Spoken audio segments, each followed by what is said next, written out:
Actually, let's approach it differently, Donovan, and be positive energy style. Spiderweb, a real long one. Because there was something that somebody said to Charlie Kirk that it hit me. I was like, oh, okay. This has persisted despite the fall of evangelical theology and their movement. This is actually a really important thing for a lot of people to understand about the Christian aspect of MAGA and the America First and nationalist movements. It's much more an embrace of the ancient ideas going back to the first 1,000 years, and what then became orthodox.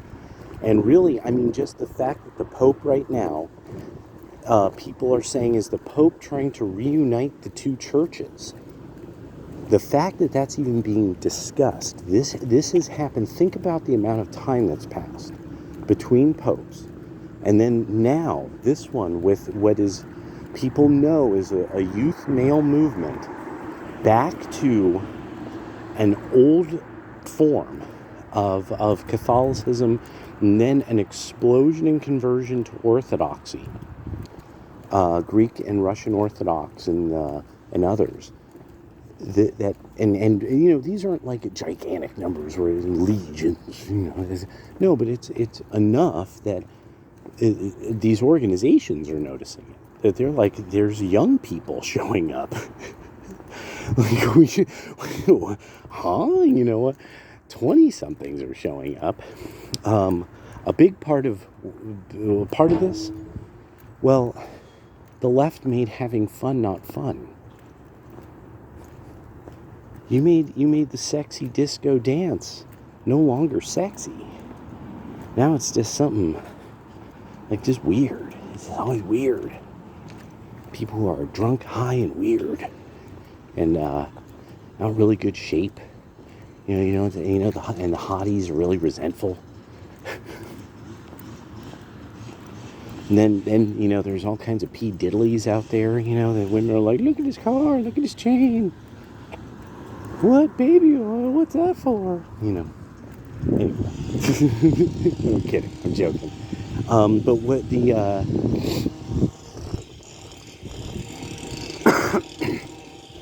evangelical movement, and especially this idea of like the Christians want Israel there so that they could return, Okay, all of this is stuff that comes from a series of books about the end of the world, loosely Christian in its basis. And I forget even who this guy was, and I saw it all happen. But there's a reason, okay, as opposed to if you were raised Catholic at the time and you were in one of the best schools, what's the book of Revelations about? Oh, you don't need to know that. As opposed to the evangelicals that almost at that same time, almost everything was about these apocryphal works of modern Christians about the end of the world, and really elaborate. And so that type of theology and philosophy, while it got a popularity among kind of, you know, boomers and their second attempt at a successful family, you know, that sort of thing, you know, it hasn't carried on to the millennials or to the Gen Zers at all. They think that shit is kind of stupid. And they see it as actually crypto jewelry. And I know some of you are going to be like, "What? Whoa, this took a crazy turn." No, totally. They totally view it as that. And there's some of these people have gotten famous going through the thinkers who brought this stuff into the Protestant sphere, that they're like, no, really, this goes back, and they go backwards and backwards through writers and thinkers, and a lot of it goes back to certain people who are heavily influenced by the Kabbalah, all the way back to the Renaissance, that kind of thing.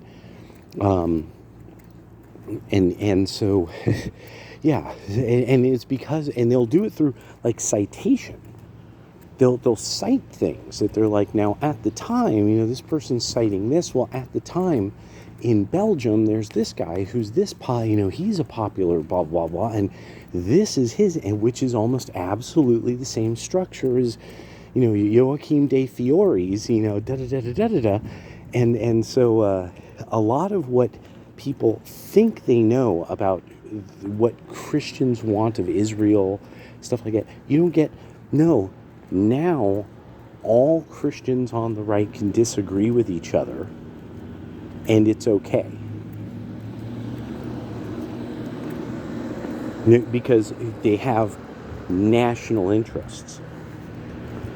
They've separated theology, and with the idea of why would you want your religion in some way poisoned by touching government, or poisoned by the touch of government. And this, yeah, don't let politics wipe off on your religion. This is why when this person kind of went off and had these wild ideas about Charlie Kirk's theology, that I was like, got it. This is a person who doesn't know what his type of Christianity is, doesn't know the theology of it, and doesn't get, he doesn't need to think that. But, yeah, just something I was thinking about this morning.